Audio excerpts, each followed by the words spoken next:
ഈ ലോക്സഭാ തെരഞ്ഞെടുപ്പ് അടുക്കുമ്പോൾ നിരവധി വിഷയങ്ങൾ ചർച്ചയാകാറുണ്ട്, പ്രത്യേകിച്ച് വികസനവുമായൊക്കെ ബന്ധപ്പെട്ടുള്ളത്.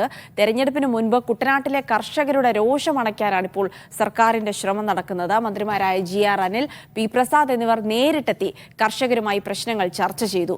നെല്ല് സംഭരിച്ചാൽ 15 ദിവസത്തിനകം പണം നൽകുമെന്നതുൾപ്പെടെ നിരവധി വാഗ്ദാനങ്ങളും മന്ത്രിമാർ കർഷകർക്ക് നൽകിയിട്ടുണ്ട്. മാവേലിക്കര മണ്ഡലം പിടിക്കുന്നതിന്റെ ഭാഗമായാണ് CPI മന്ത്രിമാർ നേരിട്ടിറങ്ങിയത്.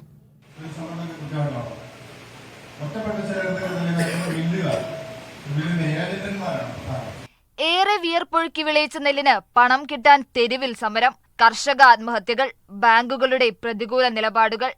ഇതിലെല്ലാം കുട്ടനാട്ടിലെ കർഷകർ വലിയ പ്രതിഷേധത്തിലാണ്. കുട്ടനാട് ഉൾപ്പെടുന്ന മാവേലിക്കരയിൽ മത്സരിക്കുന്നത് CPIയുടെ CA അരുൺകുമാർ.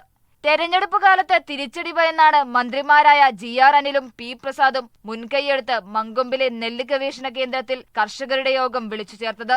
2 മണിക്കൂർ നീണ്ട യോഗത്തിൽ കർഷകർക്കും പാടശേഖര സമിതികൾക്കും പറയാനുള്ളത് മുഴുവൻ മന്ത്രിമാർ കേട്ടു.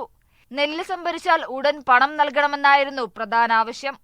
എന്ത് പ്രശ്നമാണെങ്കിലും, കർഷകനുമായി ബന്ധപ്പെട്ട എന്ത് വിഷയമാണെങ്കിലും നിങ്ങൾക്ക് ഡയറക്റ്റായിട്ട് എൻ്റെ നമ്പറിൽ വിളിച്ചാൽ ഞാൻ ഒന്നുകിൽ അറ്റൻഡ് ചെയ്യും, ഇല്ലെങ്കിൽ ഞാൻ തിരിച്ചു വിളിക്കും. ആ സമീപനമാണ് ഞങ്ങളെല്ലാം സ്വീകരിക്കുന്നത്. അപ്പോൾ ഏത് കർഷകൻ പരാതിപ്പെടുന്ന ഇടങ്ങളിൽ നമുക്ക് ഇതിൻ്റെ പരിശോധന നടത്തുന്നതിനുള്ള സംവിധാനം നമുക്ക് ഒരുക്കാവുന്നതാണ്. അതാണ് ഞാൻ നേരത്തെ പറഞ്ഞത്. പാടശേഖരത്തിൻ്റെ മൊത്തത്തിലുള്ളതല്ലാതെ പരാതിയുള്ള കർഷകരുടെ പാടശേഖരത്തിലെത്തി പരിശോധന വാങ്ങുക.